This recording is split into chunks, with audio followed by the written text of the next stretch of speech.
Corona virus के मुकाबले के लिए विशेषज्ञ टीकाकरण को सबसे प्रभावी और दीर्घकालिक सुरक्षा का उपाय मानते हैं। भारत में कोरोना वायरस की 2 वैक्सीन, कोवैक्सीन और कोविशील्ड उपलब्ध है। विशेषज्ञों का मानना है कि टीके की पहली डोज के 28 दिनों के बाद इसकी दूसरी डोज लेना आवश्यक है। शरीर में सभी पर्याप्त मात्रा में एंटीबॉडीज बन पाती हैं, यानी कि आपको वायरस से सुरक्षित रहने के लिए इसके 2 खुराक की आवश्यकता होती है। इसके विपरीत पेन इंस्टीट्यूट ऑफ इम्यूनोलॉजी के शोधकर्ताओं ने एक अध्ययन में बताया है कि जो लोग कोरोना वायरस से संक्रमित रह चुके हैं उन्हें वैक्सीन के दूसरे डोज की आवश्यकता नहीं है। ऐसे लोगों के लिए इसकी एक खुराक ही काफी है। आइए इस अध्ययन के मायने समझते हैं।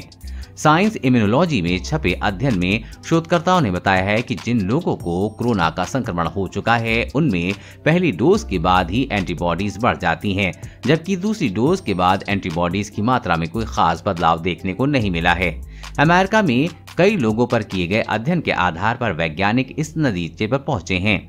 इस अध्ययन को समझने के लिए पहले ये जानना जरूरी है कि एंटीबॉडीज आपको किसी वायरस के प्रति कैसी सुरक्षा देती हैं।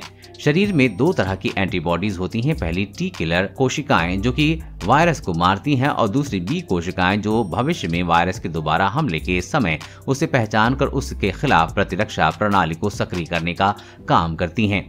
अध्ययन में शोधकर्ता बताते हैं कि अमेरिका में कोविड संक्रमण रह चुके लोगों में पहली डोज के बाद एंटीबॉडी रिस्पांस बहुत अच्छा दिखा। अध्ययन के लेखक ई जॉन वेरी कहते हैं कि ये नतीजे शॉर्ट और लॉन्ग टर्म वैक्सीन एफिकेसी के लिए प्रोत्साहित करने वाले हैं।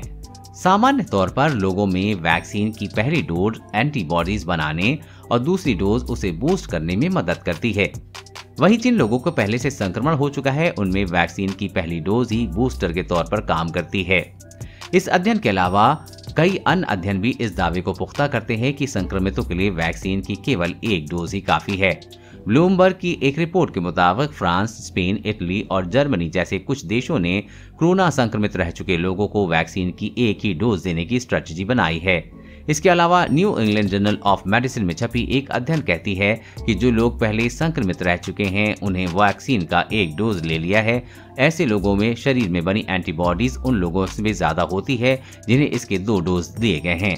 कोरोना वैक्सीन और लॉकडाउन से जुड़ी हर खबर सबसे पहले पाने के लिए चैनल को सब्सक्राइब करें और अपने दोस्तों के साथ शेयर करना न भूलें।